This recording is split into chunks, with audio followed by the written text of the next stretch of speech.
அஸ்ஸலாமு அலைக்கும் சொந்தங்களே, இன்ஷா அல்லாஹ் இன்னைக்கான துவா பார்த்துடலாம் வாங்க. பிஸ்மில்லாஹிர் ரஹ்மானிர் ரஹீம். இன்னைக்கான துவா பார்த்துடலாங்க. அதுக்கு முன்னாடி பார்த்தீங்கன்னா, வெள்ளிக்கிழமையுடைய சிறப்பு பார்த்துடலாம். வெள்ளிக்கிழமை நாள்ல ஒரு நேரம் இருக்கு. அந்த நேரத்தில இறைவனிடத்தில யார் அதிகப்படியா தொழுது நல்ல முறையில துவா செய்கிறாங்களோ, இன்ஷா அல்லாஹ் அவங்களுடைய துவா வந்துட்டு கண்டிப்பா கபூலாகும் அப்படின்னு சொல்லி முஹம்மது நபி ஸல்லல்லாஹு அலைஹி வஸல்லம் சொல்லியிருக்காங்க.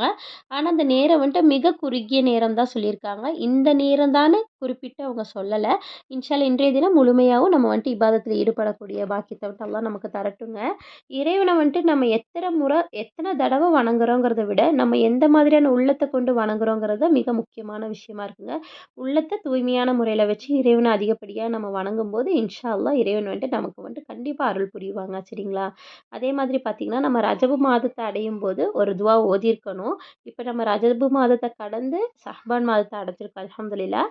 இன்ஷா அல்லாஹ் இந்த துவாவை ரஜபு மாதத்தில் ஓத தவறுனால இந்த மாதத்தில் ஓதிக்கலாம். பிஸ்மில்லாஹிர் ரஹ்மானிர் ரஹீம். அல்லாஹும்ம பாரிக் லனா ஃபீ ரஜபி வ ஷஹ்பான வ பல்லிக்னா ரொமலான. யா அல்லாஹ், ரஜபு ஷஹ்பான் மாதங்களில் எங்களுக்கு பரக்கத் செய்வாயாக, இன்னும் ரமலானை எங்களை அடையச் செய்வாயாக. இந்த பிரார்த்தனையை வந்துட்டு இன்ஷா அல்லாஹ் அதிகப்படியாக ஓதலாங்க. இன்னைக்கு ஷஹ்பானுடைய முதல் ஜுமா. சரிங்களா?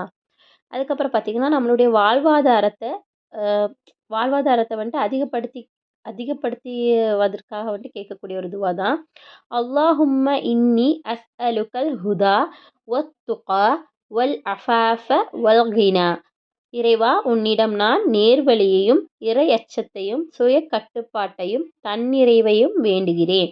இன்ஷா அல்லாஹ் இன்னைக்கு நம்ம பார்க்கக்கூடிய எல்லா துவாவையும் அதிகப்படியாக ஓதி இறைவனிடத்துல பிரார்த்திக்கலாங்க. பிழை இருந்தால் பொருத்தப்பட்டுக்கங்க.